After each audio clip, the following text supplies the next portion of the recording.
Matapos ang unang araw ng protesta ng INC o Iglesia ni Cristo dito sa EDSA, nagpahayag ang iba't ibang panig ng panawagan ukol rito. Mahalaga ang karapatan sa mapayapang pagtitipon.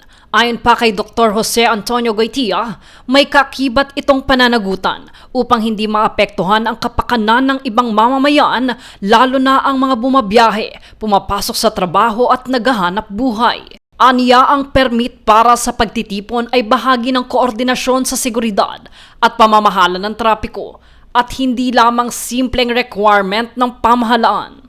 Binigyan din ni Goitia na ang due process ay dapat igalang sa lahat ng kaso at ang mga alegasyon ay dapat dinggin at pagpasyahan ng hukuman batay sa ebidensya. Kasabay nito, sinabi niyang dapat manatiling hiwalay ang usaping pananampalataya at politika at hindi dapat magamit ang relihiyon para sa pansarili o pampulitikang interes. Samantala, sinabi naman ni Senate Minority Leader Alan Peter Cayetano na dapat igalang ng mga law enforcers ang karapatan ng mga Pilipino sa mapayapang protesta at pairalin ang maximum tolerance habang isinasagawa ang pagtitipon. Nananawagan din siya sa publiko na ipahayag ang kanilang saloobin sa mapayapang paraan, maging sa pamamagitan ng panalangin o sa social media.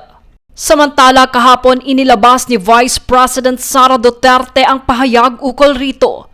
Aniya, ang pagdalo ng mga tao sa rally ay nagpapakita umano ng malaking sentimiento laban sa pamahalaan, habang inakusahan niya ang administrasyon ng mahinang pamamahala at panunupil sa mga kritiko.